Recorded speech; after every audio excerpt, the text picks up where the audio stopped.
jab, uppercut, leave you laid out on the floor. Try to duck and roll, hit and miss, now you counting stars. Should've practiced more, should've hit the mask, get out there more. Claim that you're the best. You gotta show me, son. Actions over words, baby boy. Is you real or what? Talking way too much, world come. Back sports, talking way too much, world come. Back sports, talking way too much, world come. Back sports.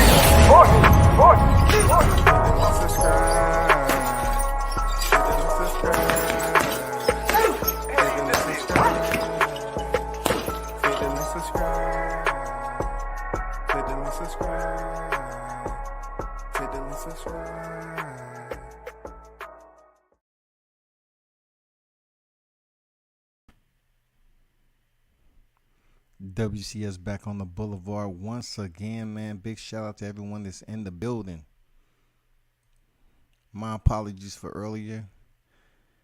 I had to get some tests ran. It came back positive for being sucker free. You understand? But really had a sinus infection. Pretty good one too. So when you go to the VA down here, all you got to do is watch the news and they'll tell you everything you need to know about. Me being in there like 7 hours, dog. Like, if you walk in and you don't have an appointment, you literally have to wait for hours. Then you go and they have to run some tests. Then they give you medication that you have to pick up at the hospital.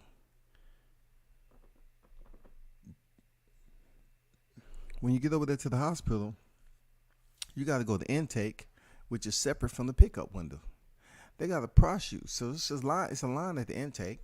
You got to goddamn get processed at intake and stand your ass in line. Once you're done with the intake line, you got to go and wait in the waiting area, because it's like 45 minutes to an hour. It could be an hour and a half. It depends on how many people there. So you're just waiting. Then you got to get back in line. You go to the window. Oh, your request ain't ready yet. Just come back in about 30 minutes. All right, 30 minutes. And then, it's vets up there that's irate. You know what I'm saying? Shit. It was just crazy, bro. But, man, get to the ones that was in the chat earlier.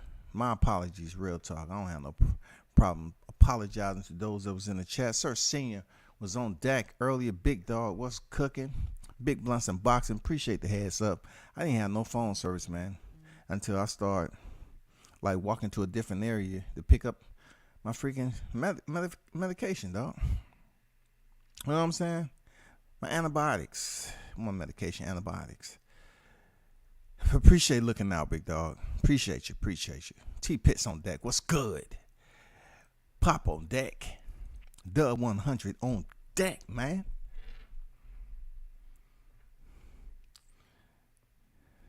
So let's get down to the nitty gritty. Let's start to get the hot grease boiling. We're not gonna just start right off the back with the thumbnail. That'd be too easy. But I do want to talk about a fighter who's finally getting his shot at a big name. All right, Stephen Big Shot Shaw. Shout out to Shaw, man. I remember months back they was pushing him heavy. He was making his rounds, doing his interviews. Big Shot Shaw is 18-0. You know what I'm saying? Dude is 18-0 and 13 knockouts. He started boxing around 2013. All right. So, people when he has these interviews, people don't really look at him as a fighter that's a premier or a top tier name in heavyweight division. Not that he can't box. It's just because nobody really know him. You know what I'm saying? No one really knows the guy. Seriously, that's all. No one really knows him. But he's only 30 years old. He still have lifeline left in his career to make something pop. And lo and behold, he will be going in there against F.A. Jogba, who's 16-1, 13 knockouts. I can't make this up. I can't make this up, y'all. Big Shot Shaw is getting his shot at F.A. Jogber, bro. Now you want to talk about experience. Big Shot came into the game professionally, I believe, in like 2013. And F.A. Jogber came in 2017. So you got over 4+ years of experience that you can get a Shaw. But like I said, F.A. kind of made his name, a quicker route than Big Shot.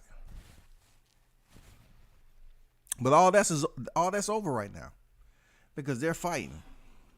They set the goddamn touch gloves in the heavyweight division January 14th. They're going to be up there at the Turning Stone Resort and Casino in Verona, New York.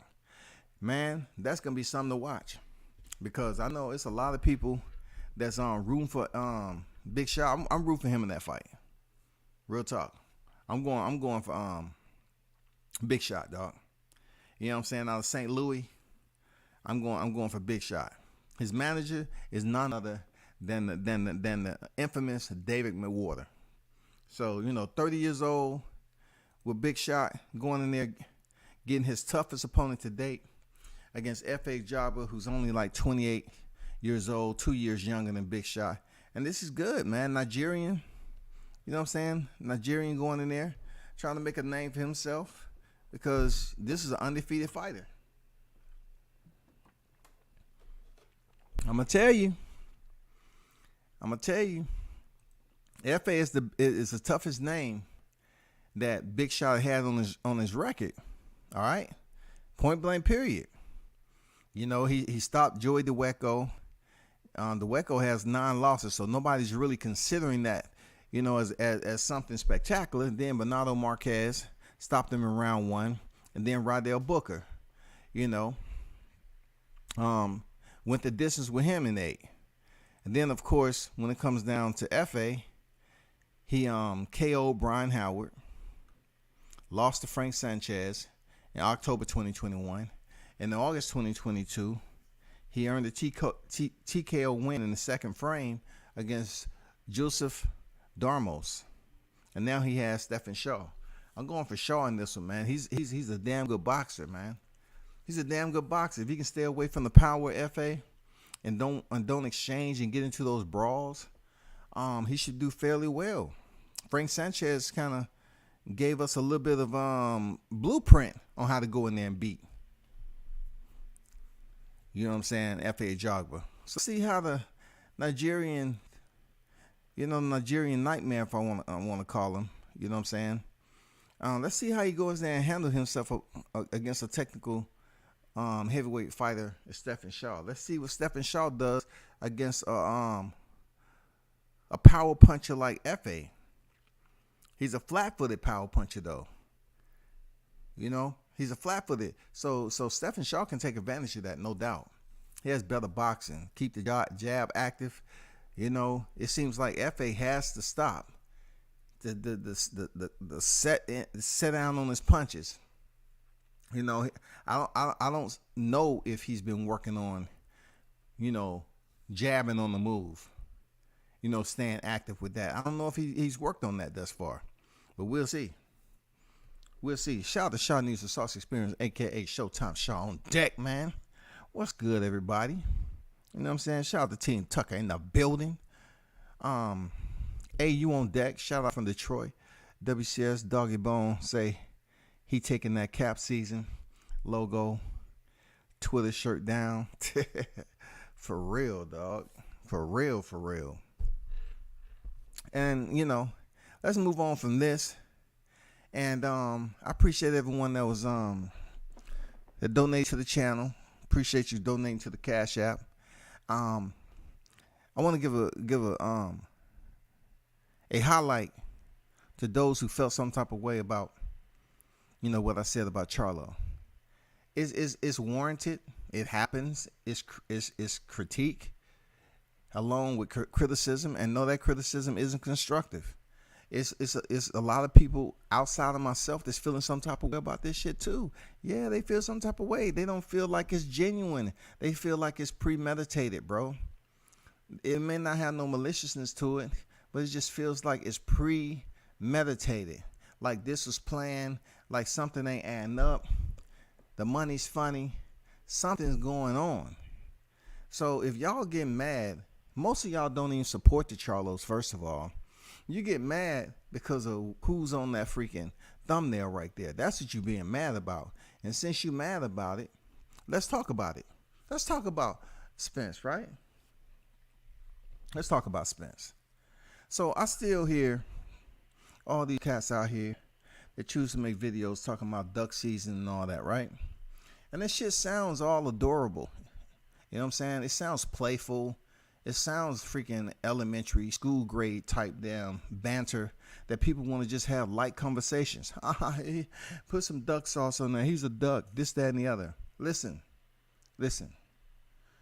You might need to understand one thing. If you're talking about duck sauce and the texture of it and how thick it is, it's only one fighter out of the two names, Crawford and Spence, that look like they're on duck sauce, bro. That's Spence. He absolutely looked like he's drinking that shit out of a bottle. Serious. He looked like he's freaking marinating his food in it. All that. Because the truth is what it is, bro. You're talking about old news about what he did in negotiation that has since passed. It's desperation to continue to talk about something when BLK has already lived up to their side of the deal. They paid the man. And also Crawford gave the fans what they was looking for, a stoppage. You can't ask for anything more. So like I always say, if you want to set the table, let's set the table. Let's set the table. We have an entire new tablecloth on this bitch. Silverware. You know what I'm saying? Dinner decor. We have all that for the next 2023. At one end of the table, you have Terence Crawford. The other end, you have Errol Spence Jr.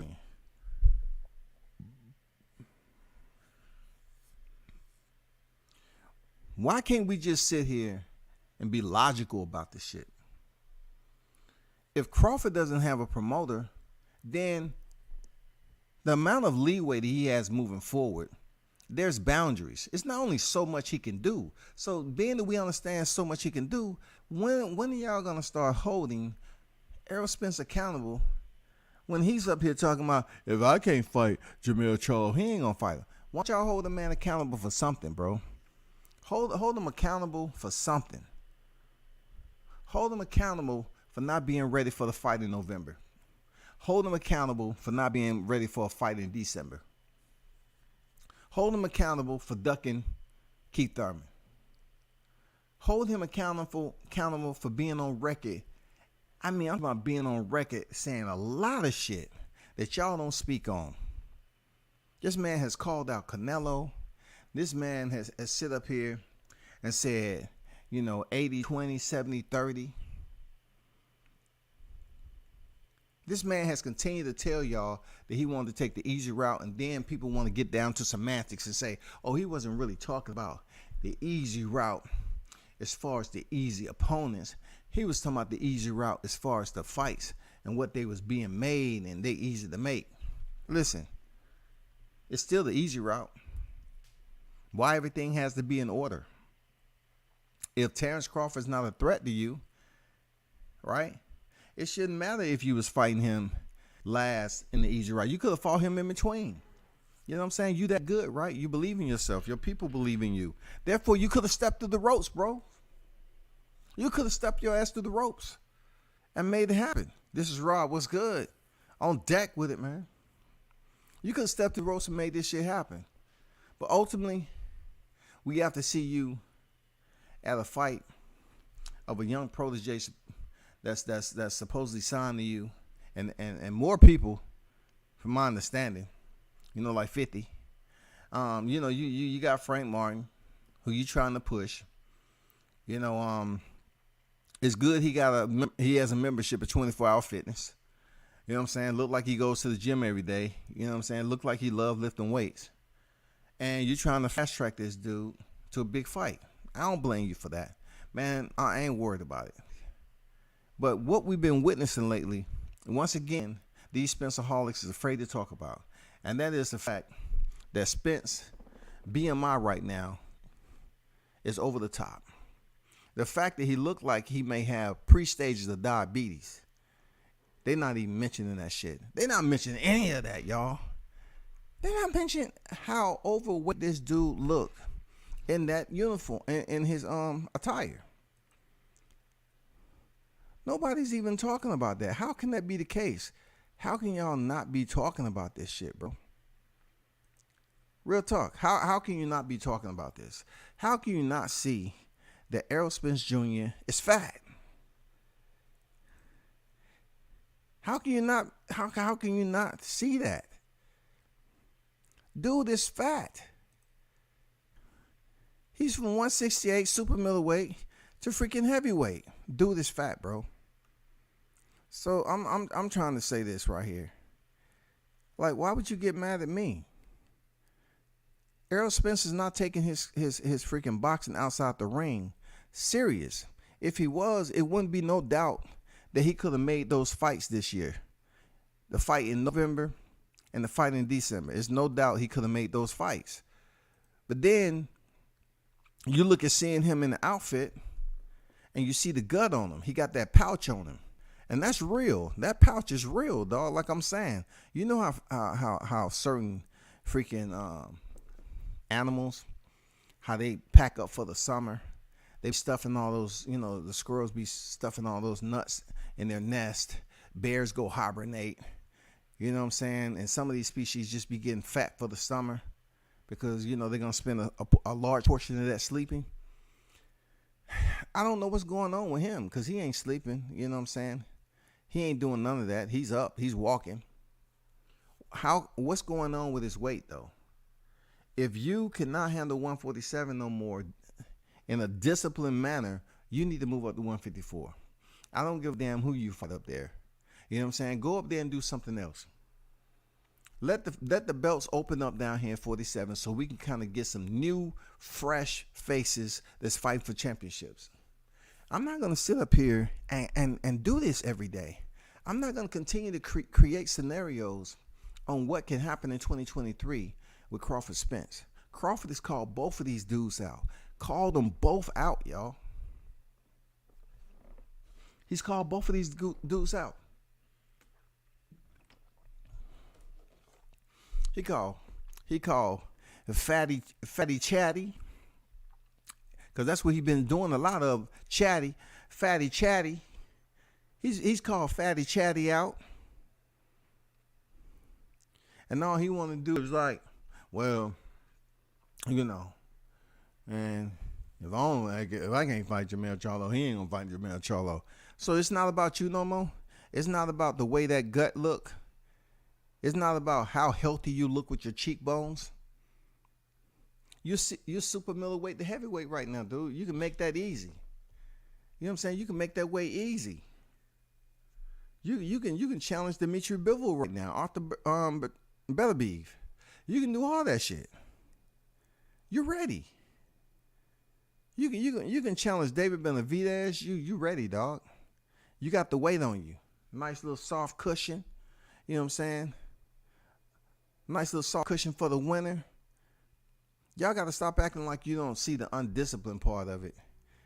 You know what I'm saying? And I'm not going to go here and jump in the chats or jump in the comment sections of all these dudes that refuse to talk about the Fatty Chatty. Mr. Fatty Chatty himself. They don't want to speak nothing on this dude. They scared. Paranoid. They freaked out, bro. They so fearful of speaking the real shit on this dude. They'd rather create false narratives about Bud Crawford. This dude walked out the ring and I'm saying, God damn. That dude haven't did a crunch in a long time. Derrick James haven't seen him. You know what I'm saying? This picture right here says it all. Look at that baby bump. Look at that baby bump, y'all. He ain't been in no gym. He ain't been doing too much of anything, man. You know what I'm saying? He haven't been doing too much of anything. And he blew it. Pretty much Errol Spence blew it, man. Because, look, I'm going to be honest. He blew a fight at 147 being so overweight. And the reason why I say he blew it It's because, for one, he don't have the confidence. Those people that's around him don't have the confidence that he can jump back in the ring with Crawford, right? They don't have the confidence that he can do that. They understand this man is fat behind the scene. They understand he got other shit going on. They understand all that. So they're going to create something to make it seem like, they're going to create something to put a delay in there to further push this shit back. That's what they're going to do. And they don't care what we think. They just want to make it believable enough so they fighters won't get harassed by these commentators on asking them about it. You know what I'm saying? Just like Brian Custer went out there and asked him, he kept it light. Because really deep down inside, he's an Errol Spence fan. And, Errol Spence allowed him into the confines of freaking the world-class Alcatraz. He was able to see inside the thing, unlike anybody else has in a long time. He was able to see inside. You know what I'm saying? See what the talk was about. They actually stepped in the ring and sparred. So Brian Custer is going to be super nice to Errol Spence at the end of the day, shawty. For real.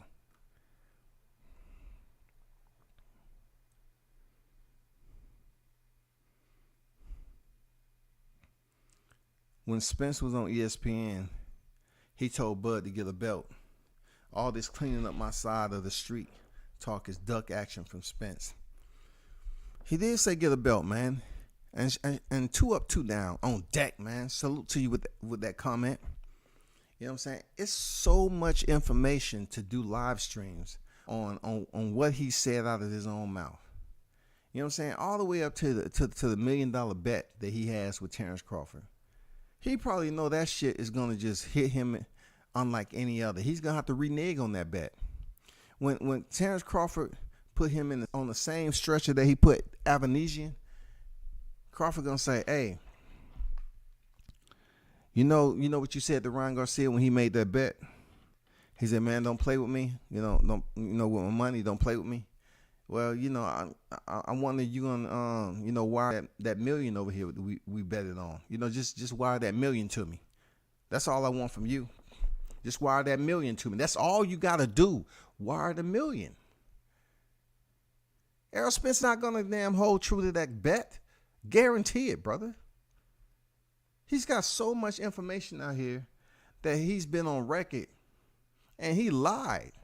He also lied to Brian Custer and said he was joking about the 80-20, 70-30. He wasn't. He was real. And he said that shit more than one occasion. He said that shit when he was on video with the stripper. He said that shit leaving the arena. You remember when I told you, hey, I wouldn't have been on him so hard if he wouldn't have said that shit leaving the arena. Because at that time, I felt that he was on board with that shit. And I told y'all, when I made that thumbnail, 60-40, I told you Crawford was trying to freaking, negotiate higher than that. They was trying to get that man that low shit, bro. 80-20, 70-30. They was trying to lowball shit out of Crawford.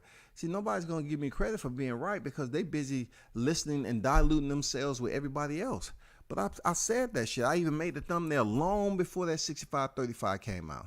And then I even said, hey, Crawford, the 65% he do out the ring, he only need 35 in the ring. I put that up there long before 65-35 broke. People know it. They just want to act like they done. They didn't hear it. It's all good. It's all good. Y'all get it right. It's all good, dog. It's just too much information Errol Spence has been a part of that says he's ducking. He's not confident that he want to step in the ring with Crawford. The way he's been basically behaving and handling his career, the way he's been treating it outside the ring, it's caught up to him. It's caught up to him, bro. Just think about it. He had the car accident, and then it was something wrong with his eye, right? Now, all of a sudden, he has a situation that's going on with whatever he got hurt. And none of the articles can pinpoint what he had hurting exactly. He said stuff started to hurt. What stuff started to hurt? Explain to the people. You owe it to the people, bro. You owe it to the people to explain what exactly was hurting. But when you got in front of the mic and Brian Custer, you didn't even specify. You didn't even care, bro. We want to know what was hurting in that car accident so we can speak on it. But for the Spencerholics, they don't care. They don't want him to say anything. All they want to do is him stay far away so they can keep on talking about, Boots Crawford. Boots Crawford. Look, Boots is in line for Spence. If somehow, some way, Crawford name is thrown on the boxing schedule for Boots, let's see it. It's not a problem with me, man. I have confidence that Crawford could be able to step up, handle that challenge, to defend his title for a 7th time. I'm not worried about none of that shit, man. Why support a fighter heavy if you don't have confidence in the fighter? That's the whole point in rocking with a fighter heavy. You got to have confidence they can go in there and beat anybody. Just like Crawford said, who y'all think I am? I'm the best fighter in the world. He pretty much told you he has total maximum belief in himself that he's the best fighter in the world. When I look at Spence, I don't know how his supporters can look at him as being this dangerous fighter still. One of these top-notch competitors. And his body is falling apart. His abuse. The way he abusing his organs. When you abuse the inside of your body, what's damaged on the inside is going to play a role, and it's gonna bleed over into the outside. It always does. It always does, bro. Look at any fighter. It always does. It bleeds over to the outside. It always does. This is no freaking different.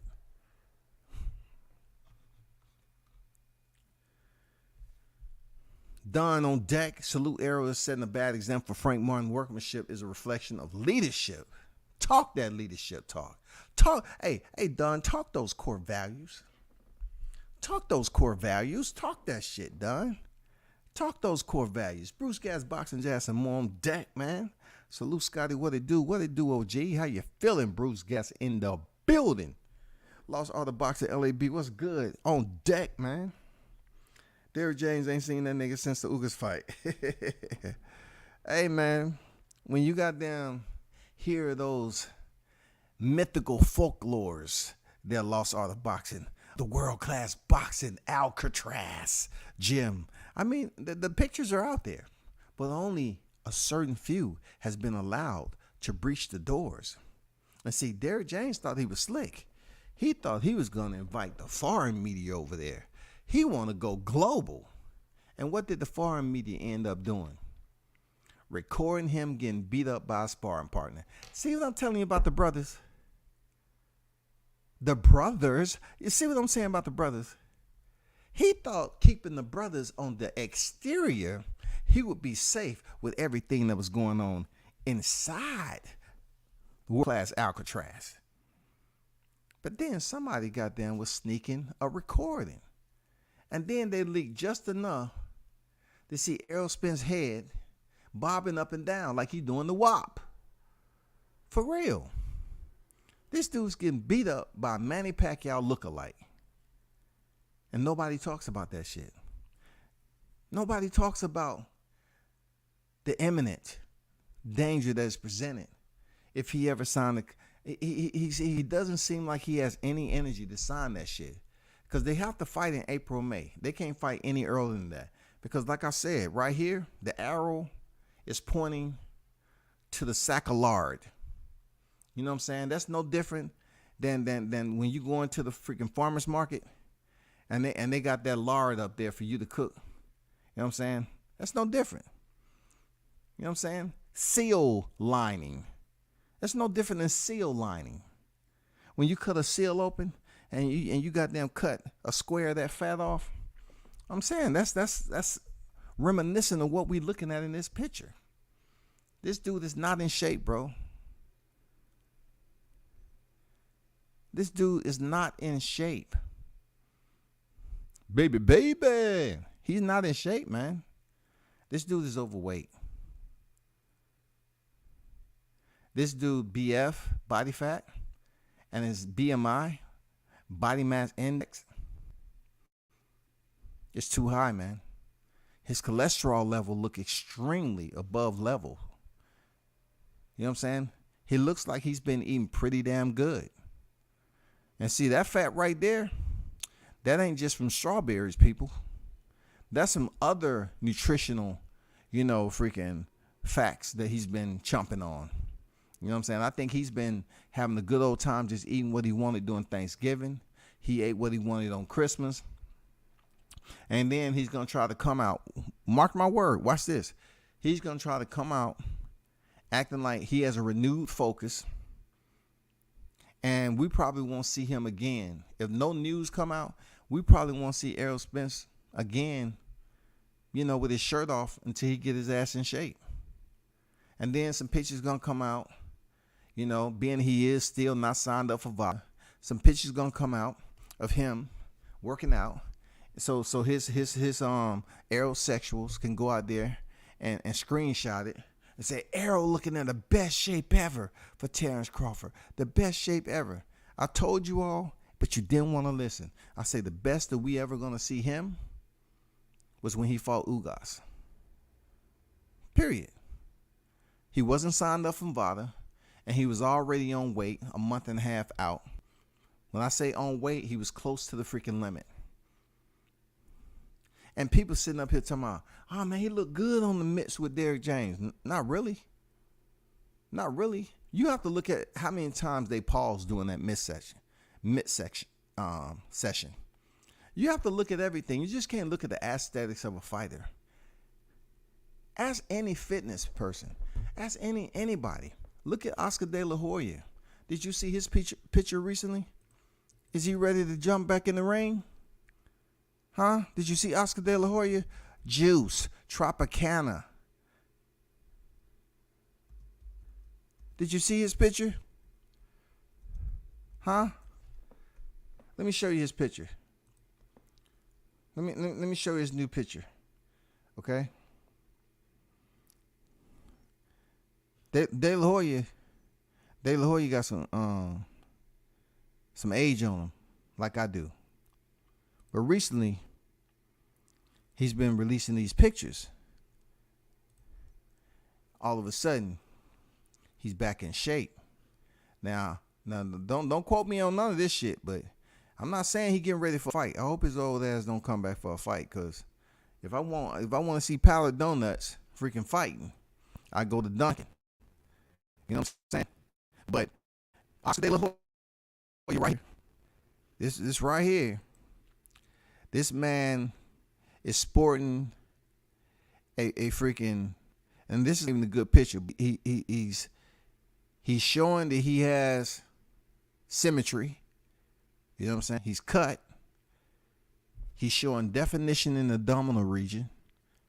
For his age, he's looking good. Like, he looked decent for his age. You know what I'm saying? For everything that's been going on. He's still holding muscle mass, but shredded.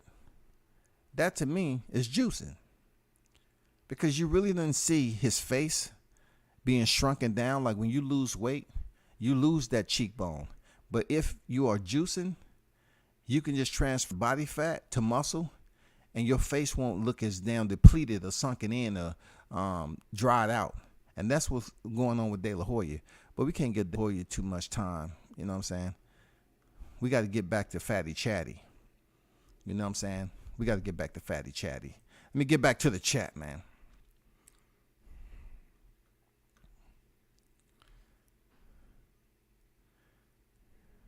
Two Cents Boxing. Salute. Deck. 2 Cents. I remember 2 Cents coming over here. He was hating. You know what I'm saying? He was hating. You gotta clarify. You know what I'm saying? Is it Fatty Chatty?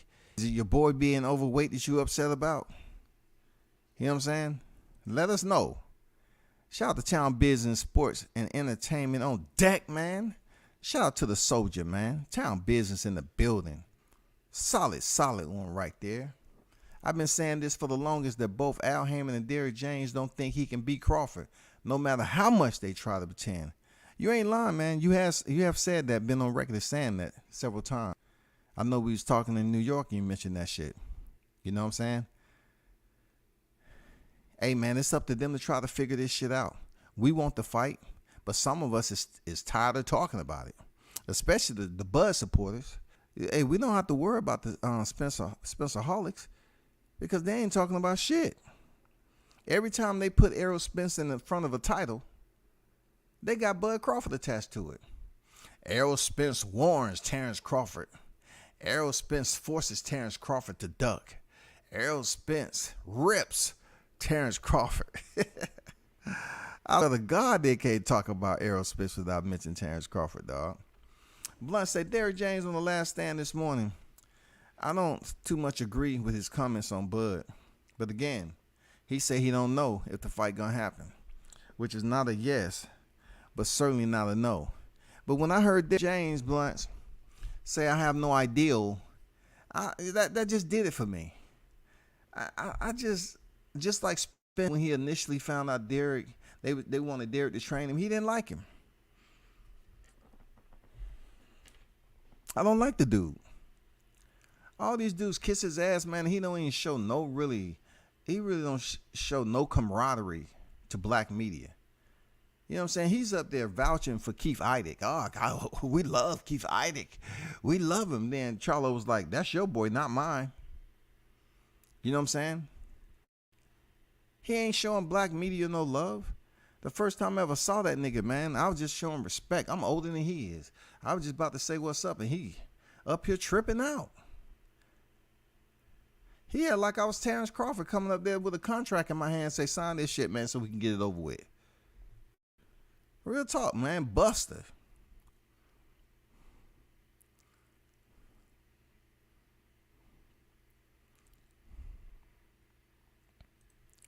I mean, Blanche is gonna say what he want to say. He feel the fight is signed already, but that's quite opposite than what Derrick James has said. Derrick James act like he has no clue of this fight actually being anywhere close to signing.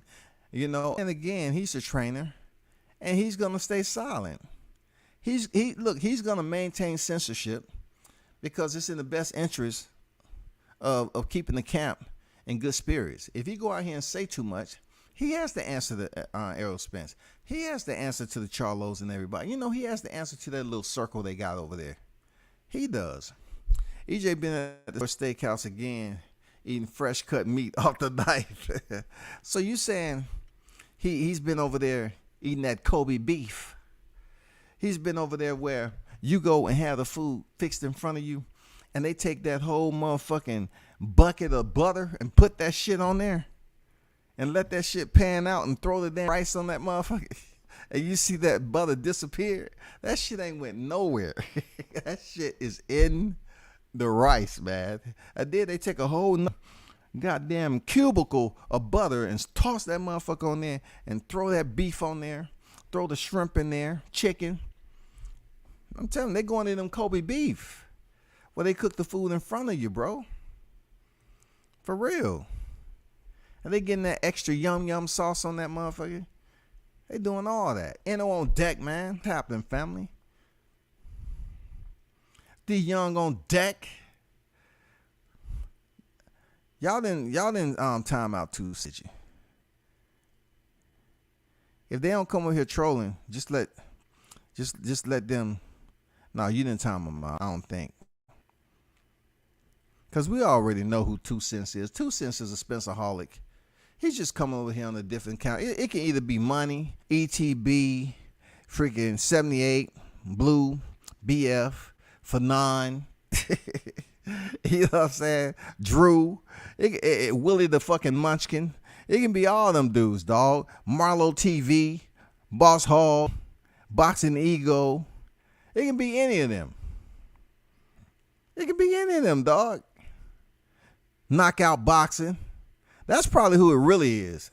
Or it could be some of them kids. You know what I'm saying? And some of them kids come over here around. You know what I'm saying? All the undisputed crap is catching up to them. It's been up there with, you know? You know what I'm saying? It's been up there, bro. It's been playing out in front of us.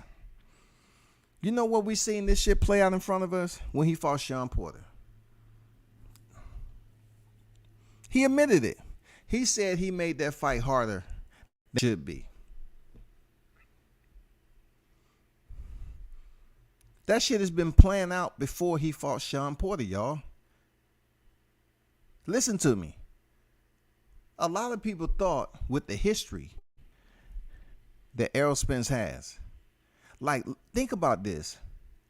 When the Floyd Mayweather Errol Spence situation hit the airwaves, man, and it was buzzing, talking about, oh man, Errol Spence, man, that's man down. That's the boogeyman. He put that work in on Floyd. That's the type of respect people was looking at him like, damn, this dude, he a killer. And then there's even a video out there when, I mean, way back in the day when they was introducing themselves. And then Errol says, you don't know who I am. You know, you ain't watching boxing or whatever he said. And then the word broke that what he did to Adrian Broner. So he had those sparring certificates. People certified him out there. He had those sparring certificates as being that guy. He had it. He was certified official in the sparring realm. And then he turned professional. He started building up his resume. And then, you know, he went in the backyard and fought Kell Brook, which we all know, God damn it, that Kell Brook probably wasn't even 45%. We're talking about having a broken eye orbital, a broken eye socket. And he had to heal, get prepared for surgery, operated on, recover, wait during the recovery to get cleared. Once he was cleared, he had to get back in the gym and slowly work himself back up to taking punishment. You know how we know that? Because the same thing happened to Errol Spence. When his eye was hurt, you know when the word went on that he had to get cleared to go back to full sparring? So you trying to tell me that shit didn't happen with Kell Brook in under 9 months? The biggest hype job. He's the biggest hype job, man. People want to look at everything he done and just times that times 100. Knowing damn well 9 months is not enough time to take a beating 2 weight class higher. Kell Brooks has more balls than these dudes. Real talk. I got mad respect for Kell Brook. Kell Brook has more cojones than these dudes, Maul Charlo, Mel Charlo, and Errol Spence. He has more balls than them. You want to know why? Because he moved up and fought that killer Triple G. Kell Brook went up there and fought them. Ain't none of these dudes right here moving up 2 divisions to take that whooping. They talk that talk. They call out Canelo's name, but none of them willing to make the move and go get the business, man. Why they ain't going up to 160? Why these welterweights ain't going up to 160? Kell Brook did. It's not like it's impossible. Kell Brook moved up to 160 and fought a monster, bro. He fought Triple G when Triple G was the Terminator. Why we can't at this day and time? Rigging down the only one can do it? Mikey Garcia the only one can do it? No, that's not true, right? So being that we already had guys who can move up 2 weight classes, Bam Rodriguez, it could be done. It takes a different set of cojones to make that decision and move the fuck up. These guys don't have the fabric like that, man. They ain't trying to do some shit like that. They're not. Real talk. They're not. They ain't trying to do that, man. Shout out to A. I got to give AB his shout out. I have to give AB his shout out, bro. This man collected divisions early in his career, got him over with. You want to know another thing? AB moved up from 35 to motherfucking 47. He went from 35 to 47. I say again, Adrian Broner moved from 35 to 47. It take a different type of cojones to do that, right? It's only a select few that can make that move. AB did. AB made it. Rigondeaux did. Rigondeaux moved up and fought a hitter. Pound for pound guy in Vasily Lomachenko. You got to give him props. Mikey Garcia moved up 2 weight divisions to fight a hitter in Errol Spence Jr. Went the distance. So what we talking about? We got a group of guys, a trio of ebony birdies, right? Ebony birdies dipped in chocolate. And they're sitting up here tweeting, just, oh man, ain't nobody trying, to wait. One minute he talking about the weight and shit, right? And then another minute he trying to goddamn block a fight from happening based off the strength of friendship or whatever going on over there in Texas. They're not even daring to damn take risks like those names I mentioned. AB, a 4-weight world champion, y'all. This man went from 35 to 47. He skipped over 40 and came back to it.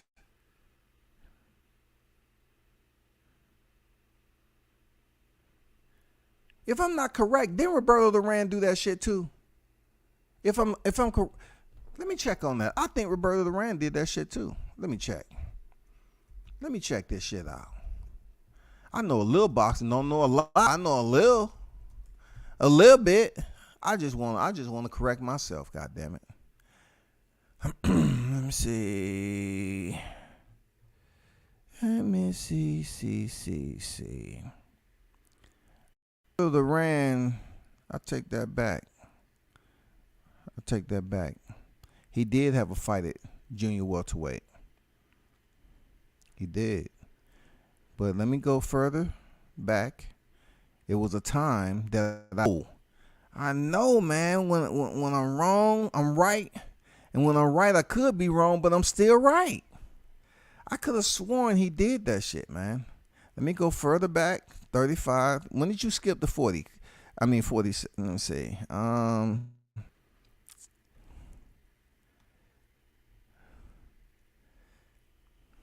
Well, I don't have the time to look that shit up. This shit crossed my mind. So whether I'm right or wrong, I'll find that shit out. I might have the wrong boxer. But anyway, Q, what's good, bro? I gotta do, know how I gotta do, bro. And what's that? What's that, Blunts? Play both sides of the fence? I got it. No, I'm fucking with you, dog. Fucking with you. Spence got his name from Bud and Mikey. Hey, man, you might be on to something. That might be a nice little handoff that you did right up the middle. That might be a nice little handoff, bro. You know what I'm saying? The great on deck. Salute to you for the $5 super chat. Appreciate you supporting the channel. Appreciate everyone who support the channel. But Goody the Great, the first on deck. Salute to you for supporting WCS, man. He said, salute, having a great debate with my brother. What do you think Spence meant when he told Bud he's taking the easy route and fighting Porter first? Look, to be honest with you, brother, that's been on record for quite some time. That news is so antiquated right now. But to answer your question, I feel like the easy route was pretty guys that he felt comfortable stepping in the ring with. Now, like I said earlier, people feel like that he was talking about take the easy route as in-house fights. If he's just saying, I'm going to take in-house fights, that's still ducking to me. Because you have someone that wants to fight you, right? But you don't want to fight them. You just want to go the easy route. You want to fight fighters that you believe that you beat, right? You want to fight fighters that already have losses. You want to fight fighters that's not multi-division champions. You know what I'm saying? There's a lot that played a role into him not wanting to fight that Omaha monster. He didn't want to fight him, bro. You know what I'm saying? Even when he reached out and got dang Terence Crawford grabbed that motherfucking bucket of lard and said, fat, you fat. He was embarrassed, bro. He was embarrassed by that shit. He was embarrassed. And then Errol tried to return the favor, and he said, yeah, that's what I thought. So Bud was telling people right then and there he wanted to fight Errol Spence, but Errol wanted to fight fighters that he felt they beat. Yeah, he might have been encouraged by Al Heyman, which is now playing out again. Al Heyman's in-house fights, those easy to make. Let's make these fights first. But I'm not going to give him that credit. I'm not gonna give him that credit. I'm gonna give him the credit that Terence Bud Crawford has always been dangerous. And he's not just that easy check in the box and say, yeah, I'll fight you. He's not, man. He's a dangerous opponent.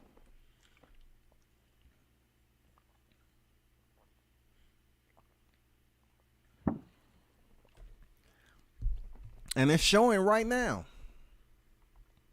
You know what I'm saying? It's showing right now. He has 7 straight stoppages at welterweight. I'm talking about the division. I'm not talking about straight.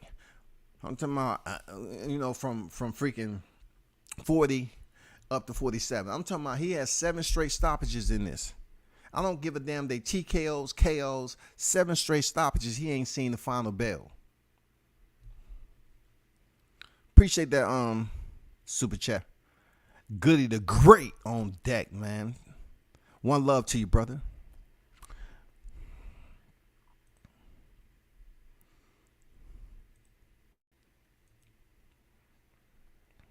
Yeah, the yum yum sauce, man. They put the yum yum sauce over there. Once they put that shit on their plate and put that freshly cooked meat on there,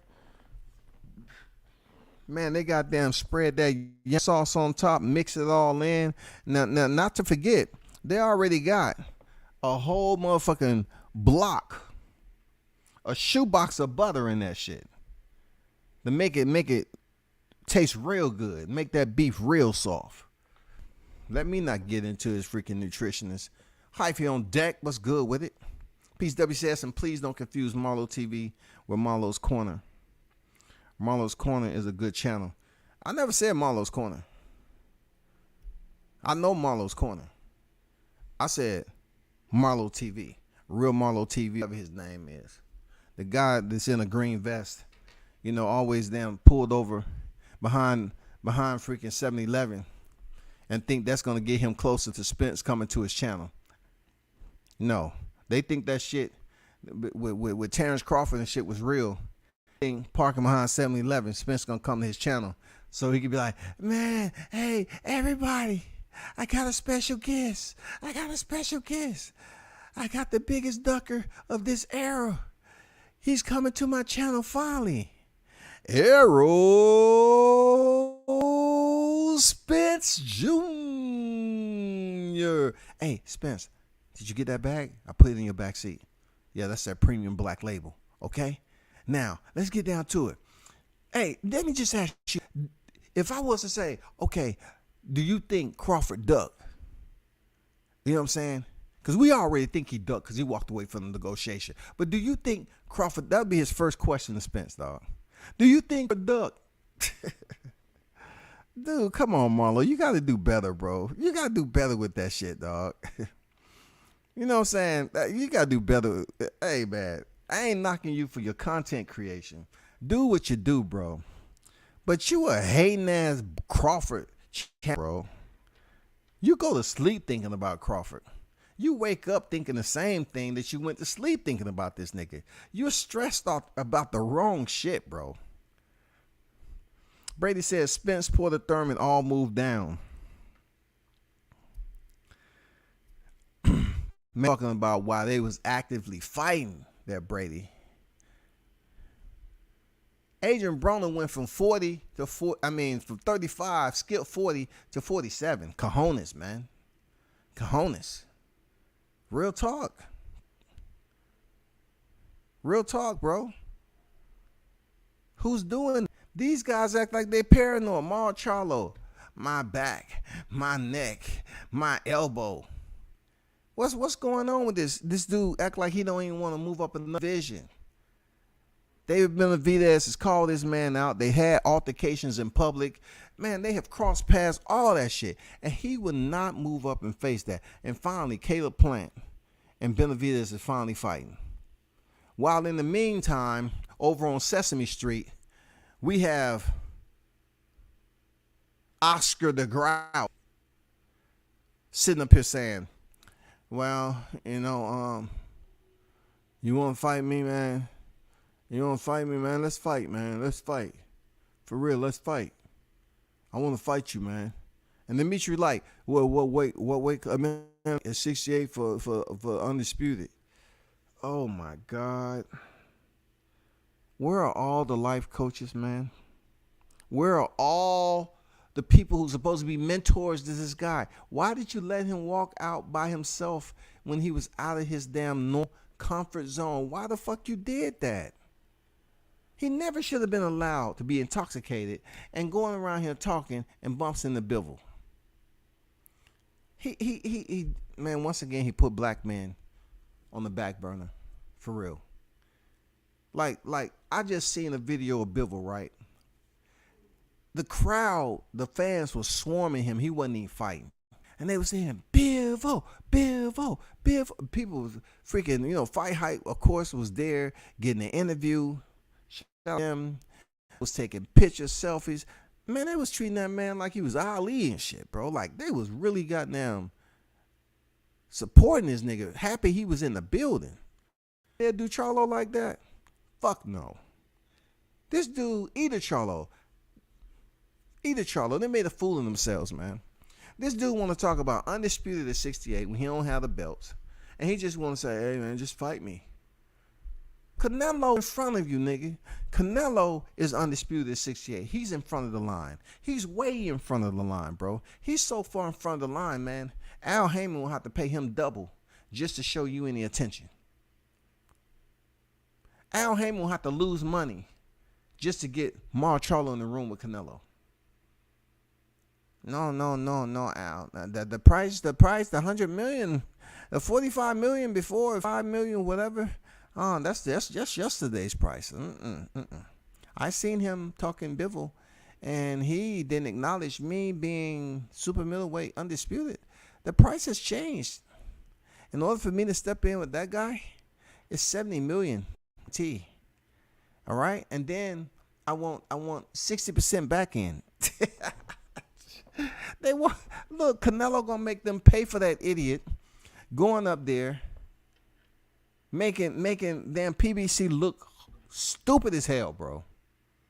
Not only that, the younger live wire and Mel Charlo, he gets on a live with Tim Tszyu and had the worst freaking instigate agonistic type Zoom call you can ever be a part of, man. Like he was actually trying to provocate a situation. He was actually trying to get Tim Tszyu to jump out of character.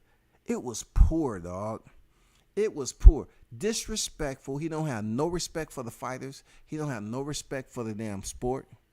He's up there trying to argue with Tszyu and, hey, Tim Tszyu like, hey, mate. I always said I want to fight you. I always wanted to say I want to fight you. He said he wanted to fight the dude. He was respectful. But leave it up to the Charlos. They always got to be disrespectful. They always call somebody. They always want to sit up here and tell somebody to damn take less money, be the challenger. Right? That's what they doing. But they can't tell themselves not to fake an injury. Come on, that shit is worse, bro. That shit is worse. You was on stage talking about Tony Harrison, why he faked the injury with his ankle. And now the fans are asking you, why did you sit up here and potentially come up with a damn hand injury? Why did you allow WCS to do a live stream on your ass when you're supposed to be facing Tim Tszyu next month? It don't make any sense, man. Yeah, Tom Brady, hey, he ain't lying about all them big dogs that fought at higher weight classes like Sean Porter, Keith Thurman. Look at it. They never even gave you the indication there, Brady, LAB, that they even wanted to move up as a professional. How can you fight in the amateurs at a higher weight, but when you get to the pros, No. Hey, man, I was just thinking, since you fought this and that, you saw Danny Garcia move up to 54. You want to come out of retirement and move up to 50? No, I'm good at the Porterweight podcast. I'm going to stay right here at the Porterweight podcast. The Porterweight podcast right here. That's all I need is to stay right here. What about you, Thurman? I know, they was trying to order you to fight Errol. Don't look, Errol want to fight you. He was just in another unfortunate accident. Some 14-year-old on a scooter ran in the front of his car. But we want to ask you, do you want to move up in weight? Nah, I spoke with my wife, and she said, no, that's not a good idea. She want me to stay healthy. What about a rematch with Danny Garcia? You know, y'all can rematch at 54.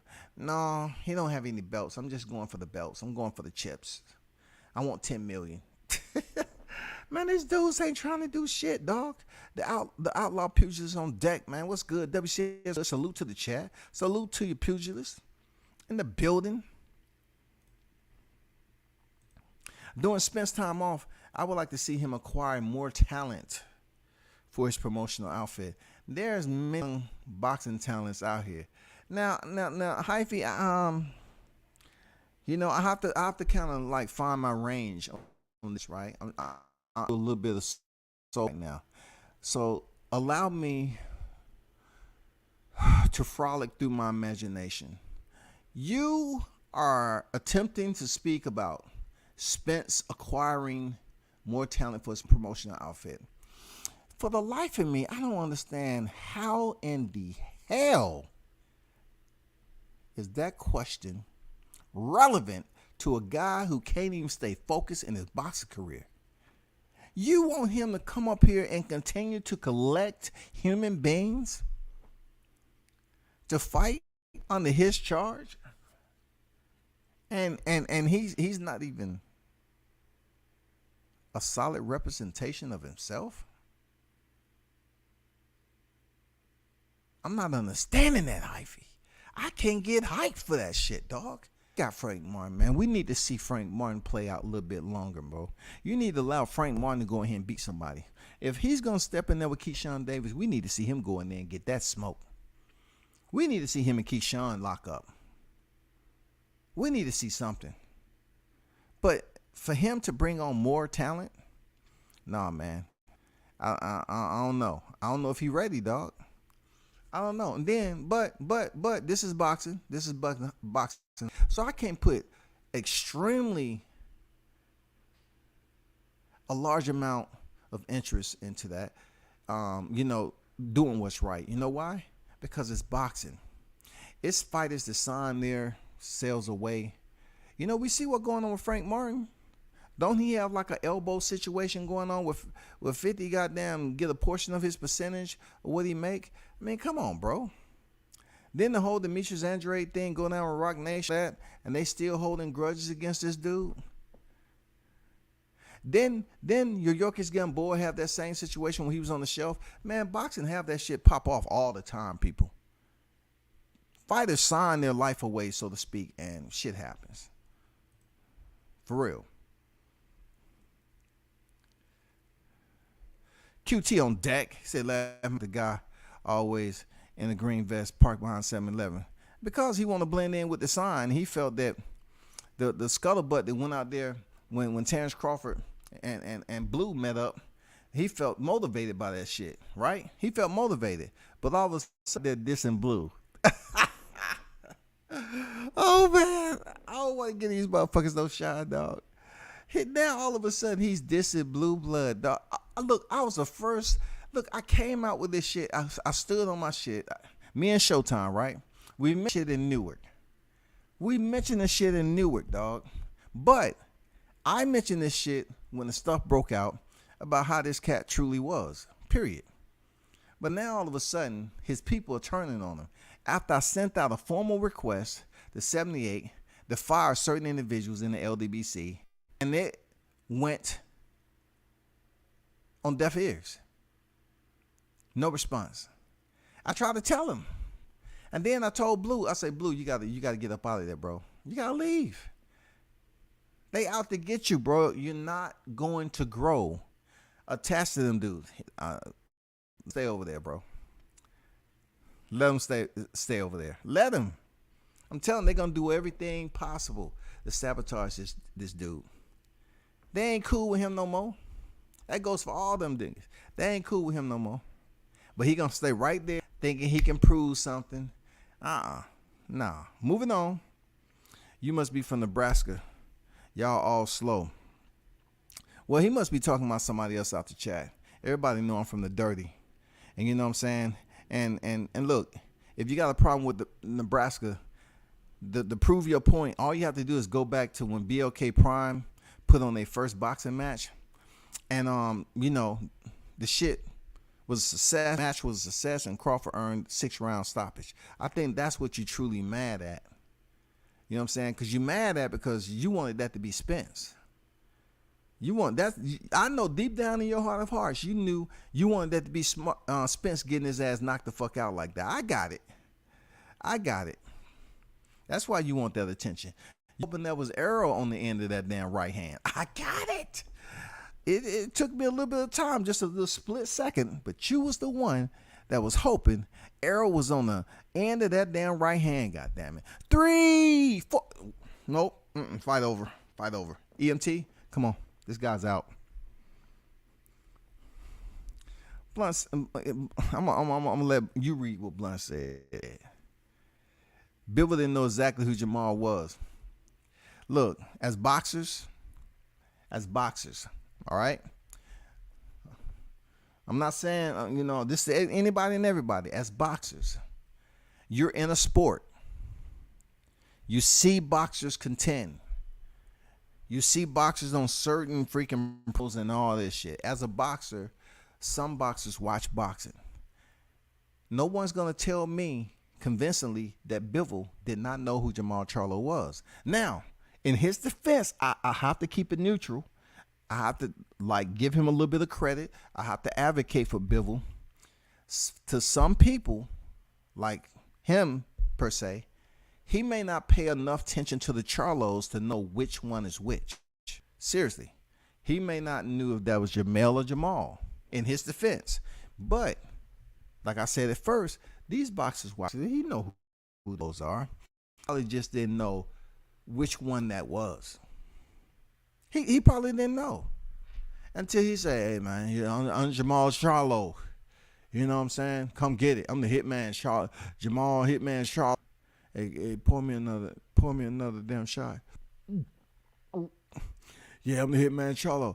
What that, Tyson? Say the names, man. Say the names. Who do you want to fight? Say the names, man. Say the names. Oh, they already know the names, Mike. Man, I'm Jamal Hitman Charlo, man. You know what it is. No, say the names, man. The names. Say the names, man. They need to know the names. Damn, Mike was goddamn putting this shit out there, bro. Say the names, man. Stop pussyfooting around and say the names. Jamal talking to Bivol was a cry for help. No, man. It was a point in time where I'm that way, QT, but no, I got to disagree, bro.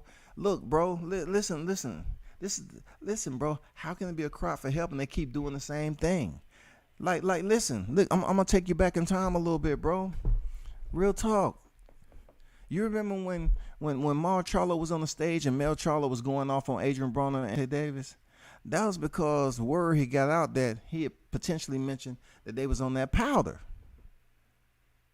And Mel Charlo lost it. He was acting like he was on that powder. Them dudes has always linked up together at one point in time and was disrespectful. But when it came down to them recently, as we all see play out, right? Mal Charlo had a drink in his hand, man. Jarrett Hurd was en route, coming in hot. Coming in hot.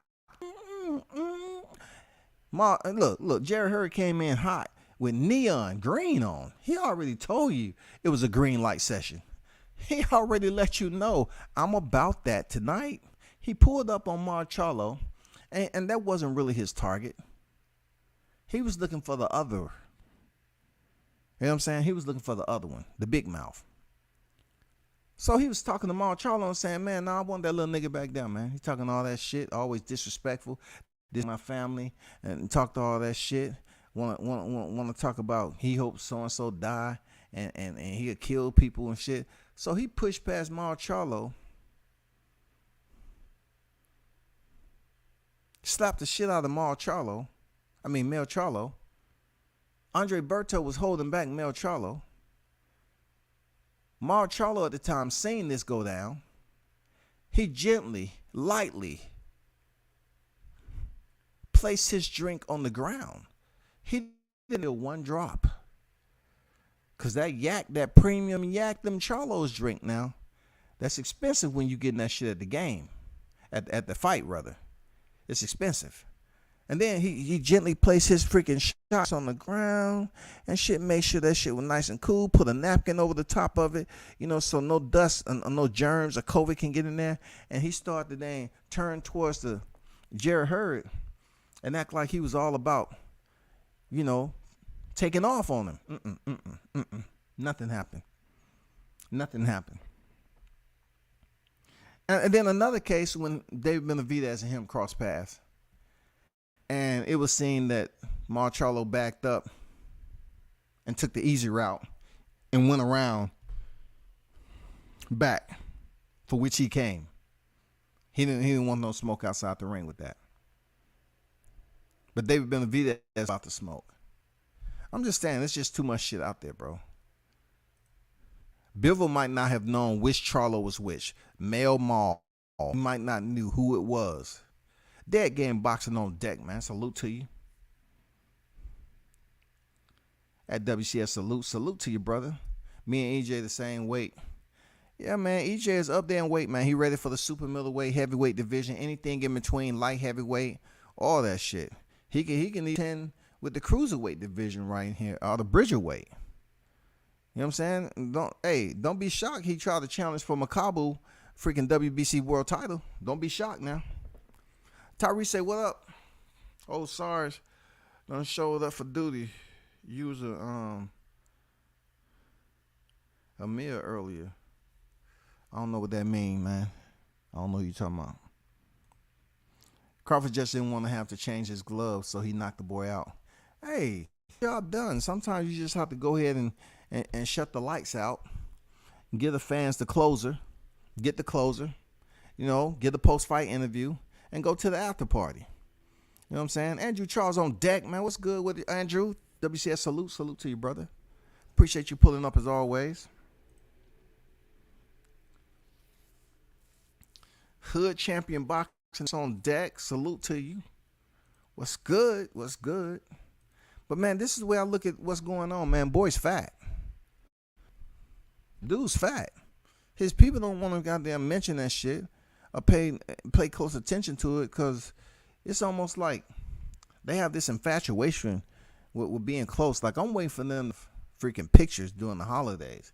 It has one of y'all content creators, y'all aerosexuals, have been invited to anything in the holidays? Marlo, have you been invited?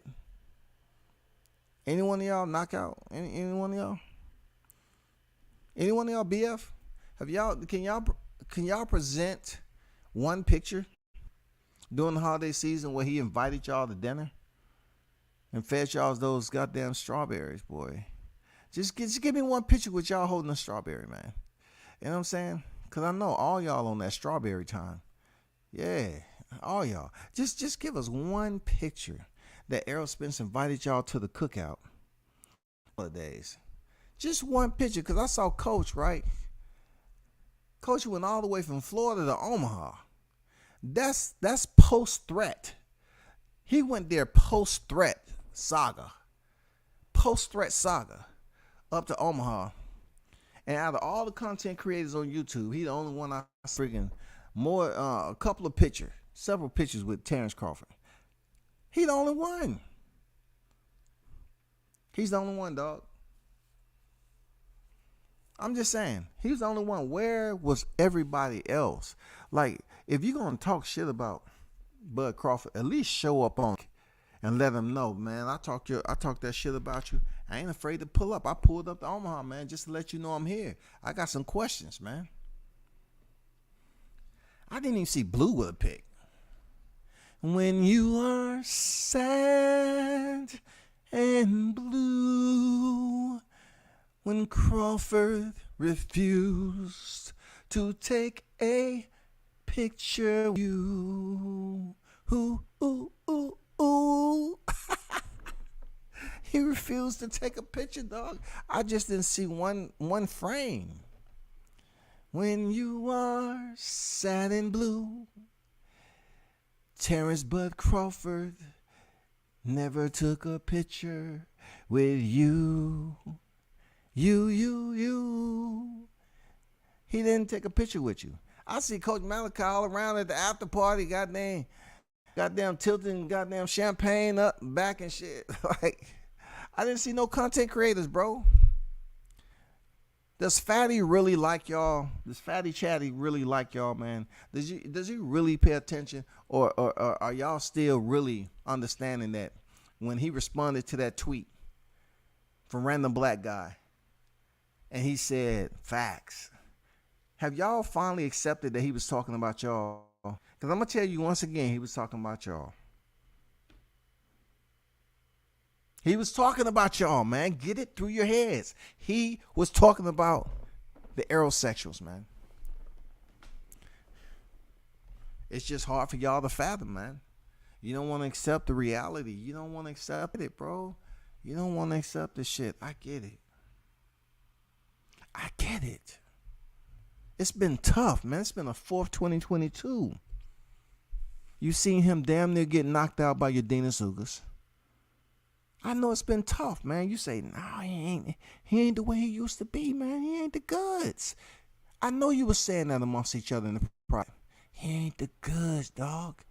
Udenis goddamn sent his mouthpiece into the 5th row. Luckily, they had a GPS on that motherfucker to get it back into the ring. He ain't the goods no more, man. Udenis Ugas was touching him with the right hand.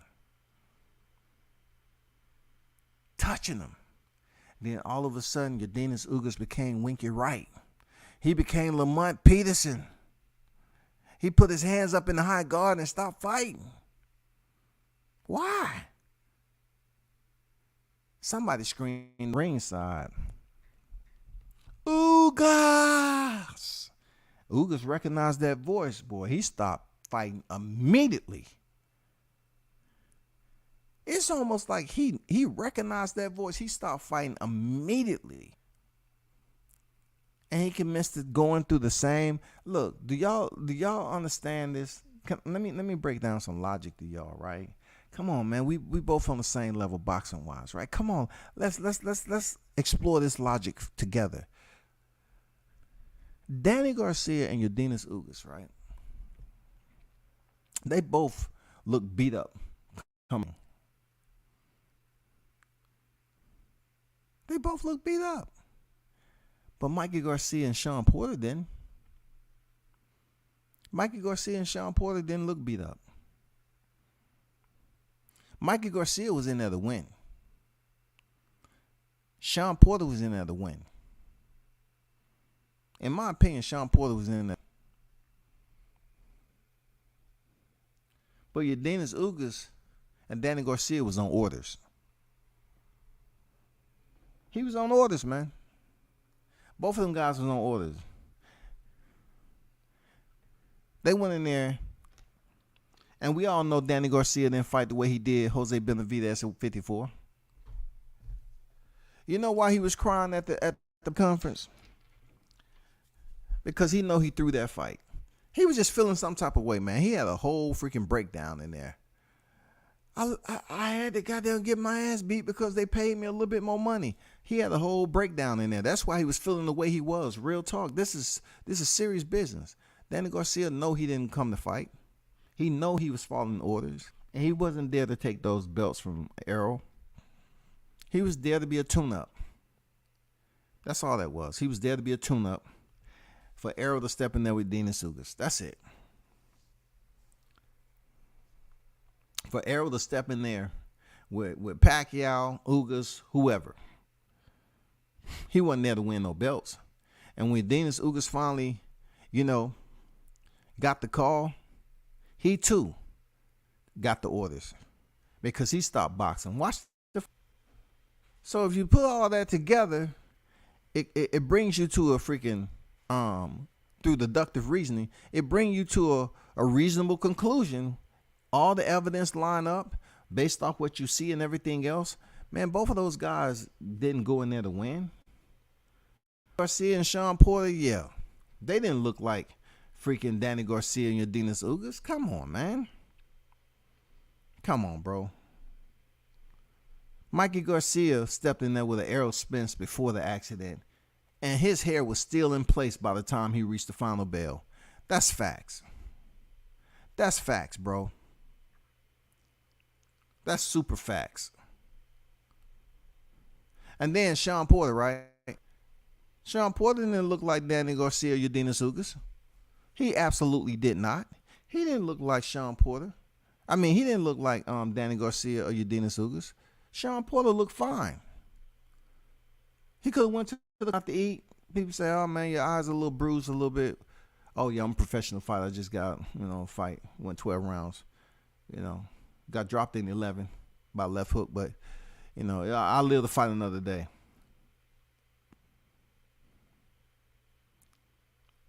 This was before the accident, people. I'm trying to explain to you all some logic. This ain't freaking no hypotheticals and shit like that. This is real shit.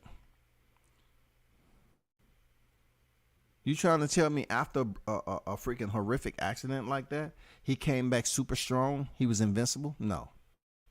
He didn't beat Garcia he didn't beat up Sean Porter. Sean Porter fight, that was the last time he signed up for VADA, from what I see on there. I think it was June.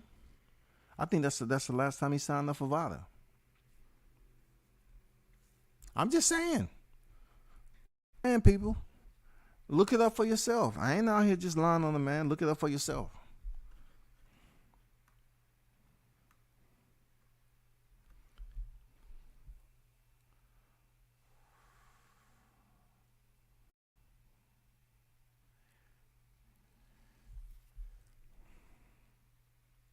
Errol's tired of making 147. The nutrition isn't helping. Those weight bully days are coming to a close. Devin Haney, too, is ready to move up. Why all of a sudden, if you fight Ugas, weight is all of a sudden a big topic of discussion once negotiations was severed? If you was in negotiation, they continue to say Crawford was a duck, right? Right? If you was in negotiation for 147 pounds and once the negotiation was broken, dissolved, why all of a sudden you coming out with oh man, this division, I've been in this division for this amount of years, it's tough. So were you even planning to fight Crawford with those thoughts on your mind? Were you even planning to fight him? Seriously, people, come on, man, because I'm talking some real shit. Come on, did he even have plans to fight this man? This man is complaining about weight, y'all. Right when the news broke that they had sent back a final revision to make the fight to 2023, and the fight was off. You know what I'm saying? He came out talking about, oh, it's been tough for me to make 147. I've been there for this amount of years. It's been tough. So since you once again letting us know. Duck, duck, goose. No, this dude ain't no duck. He Big Bird. You know what I'm saying? He Big Bird, man. Dude is Big Bird. Y'all know who Big Bird is. Just check Sesame Street. He Big Bird. We can't get on here giving no excuses for Errol Spence. No sanctioned bodies putting pressure on Spence. No. Hold up. Let me go back. Hold up. Check out Boxing and Sports. Check this out. How can they putting pressure on him when they say he did all the heavy lifting to collect the belts? So if you assume responsibility for the hardware that you have in your possession, and you know that with that hardware there are fees to be paid, you assume all responsibility. You assume that goes along with it. Let's not sit up here and come up with, hey man, he did all the heavy lifting and there's so much pressure on him, man. Is there any way we can give him some free therapy? Any Groupons out there? Anybody have Groupons? Is extra money in the budget for a therapist, man? It's just a lot of pressure they putting on him for that IBF, because a lot of people think, Boot's gonna go in there and crush this dude and end his career. Shout out to Michael Johnson Boxing Talk and more on deck, man. Salute to you, Mike.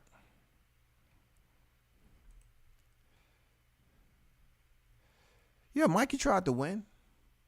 Mikey tried to win. Just because he looked like he didn't have a plan B and C, he tried to win, bro. He tried. He didn't turn his back. Look, who had the worst performance, Mikey Garcia or Yordenis Ugas? You got to say Mikey Garcia because he went to this. Y'all hold on for a second.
All right.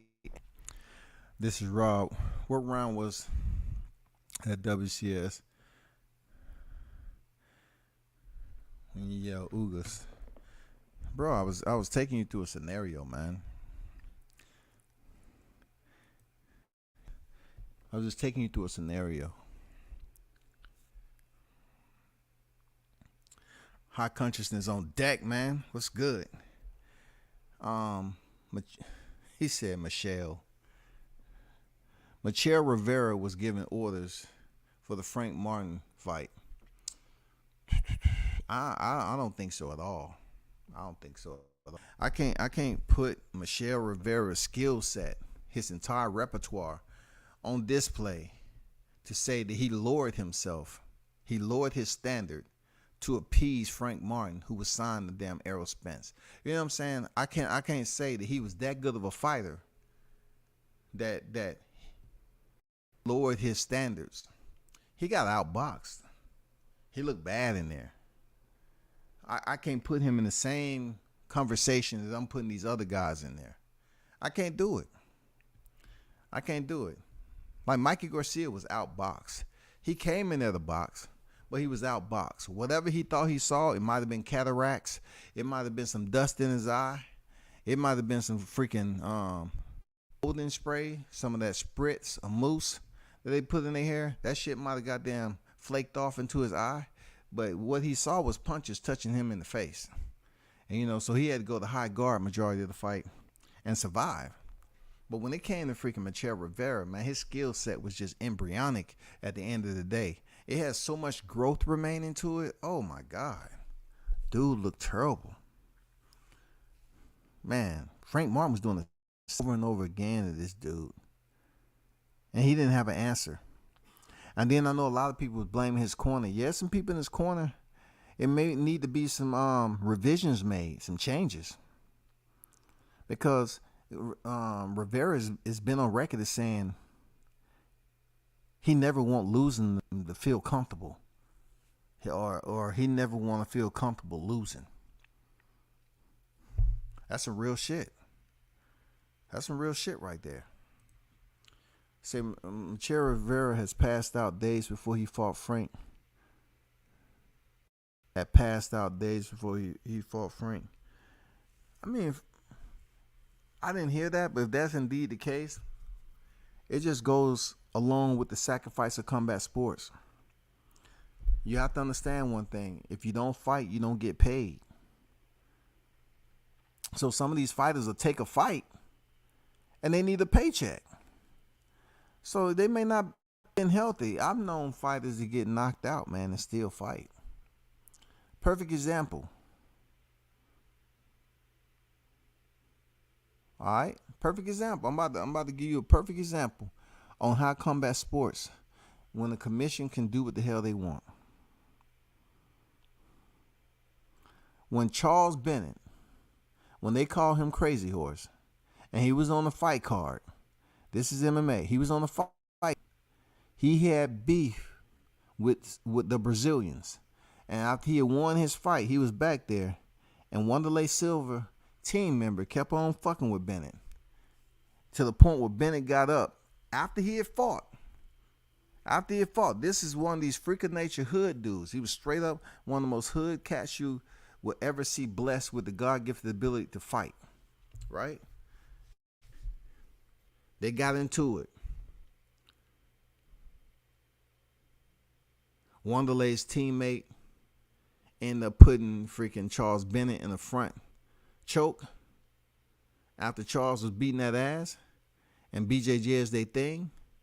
He ended up putting him to sleep. So therefore, they rolled Bennett, on his back. He was just sitting there asleep. So Wanderlei Silva thought it would be smart to go over there and kick his feet. Silva went over there and was kicking freaking Charles Bennett's feet after he got, subbed out. Kicking and kicking and kicking to the point where Bennett woke up, stood up, and swung on Silva and knocked him out cold. That's a fact. Look it up for yourselves. That's an absolute. He knocked him out cold, and Silva was the main event to go out there and fight. Bennett knocked Silva out. That's how bad this dude was. He knocked him out. And the commission still allowed him to go out there and fight. He had been knocked out prior to stepping into the ring, stepping into the cage that night. Bennett knocked his ass cold the fuck out, and they approved him. So the sacrifice to go with combat sports, it's always been there. Like I always mention Israel Vasquez. I like Vasquez, man, back in the day. Tough fighter, you know what I'm saying? A lot of people don't talk about him. But I remember when he was coming back to the boxing ring too early. And rumor mill had that his eye wasn't, all the way healed, but he was coming back to fight, for whatever reasons. And he was in some tough fights, bro. And an eye is so small, fragile. Man, it's just all the nerves and everything that goes along with it, man. You need your eye. And taking punches from a glove, you're not going to get that healing process that you're looking for. After he finished boxing, man, he ended up losing that same eye. He went blind in it and took it out. Man, sacrifices happen all the time in combat sports. People have to understand that. If Michelle Rivera passed out from cutting weight or he was knocked out, I don't know the whole deal. Maybe y'all can let me know. However he passed out, if y'all know it, other people know it. So if he passed out, that's not the first time things done happen. It's been cats that get knocked down and knocked out in sparring. They still fight. I mean, that's just the code. You want to get paid? It's up to your team to keep you healthy doing fight camp. You don't get paid unless you walk in there in the ring and throw a punch. If you're talking about, oh man, I got knocked out. I don't think it's good for me to go in there. Hey, you gotta fight the smarter fight now. Whatever the case may be. We just can't look at it like he never should have been in there. But we see him clearly got outboxed, outclassed. Everything, man. It was bad.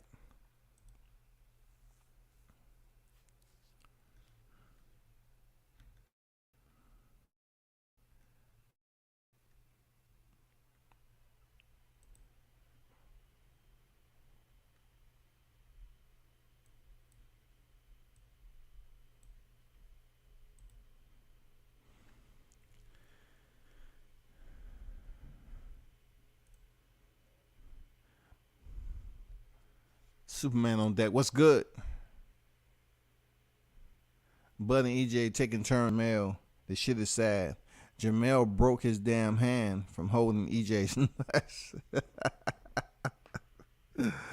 Oh man, that's a slick. When he said Jamel broke his hand from holding EJ nuts nonstop for year. He has to claim a WBO medical to catch a breather. God damn, dog. That's hilarious, man. That's hilarious. But listen, once again, Jermell Charlo, he deserves that shit. You know, he want to sit up here and talk about people being broke. He want to always talk about, you know, treating other black fighters with inferiority as if they're subordinates, talking down on them, denigrating them in the media.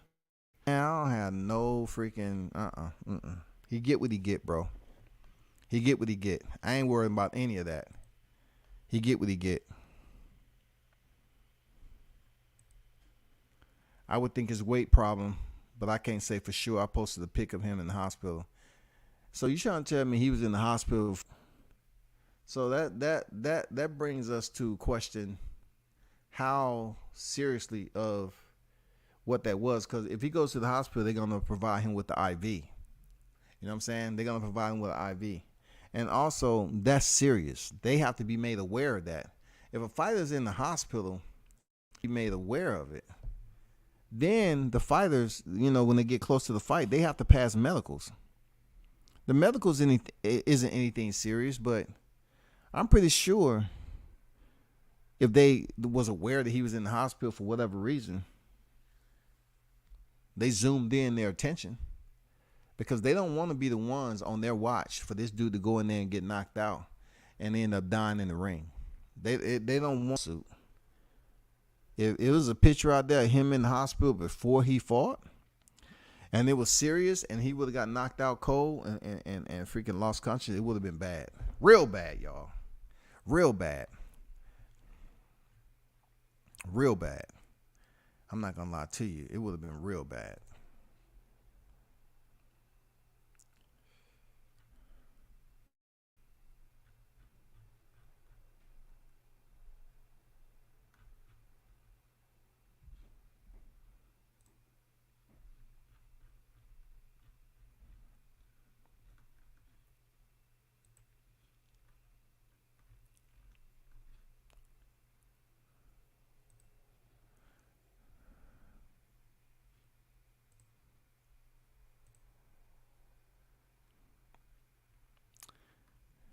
So let me hold on for a second.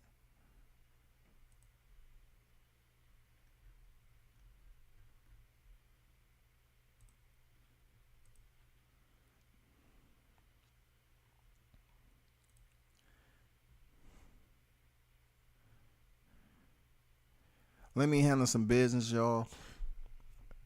Big shout out to everyone pulling up. Big shout out to everyone that pulled up today. I might be back on a little later, but I gotta take care of some things. You know how it goes. And shout out to those of you that hit that like button. You know what I'm saying? Appreciate the ones who hit the like button, who pulled up and hit the like button. Make sure you sub to the channel, man. It's always about growth. It's always about growth, man. And thanks to the ones who donated to the channel, and those of you that was in the cash app. Appreciate you. But we'll do it again, man. Salute to everyone. Turn up and tune in to World Combat Sports. I'm out.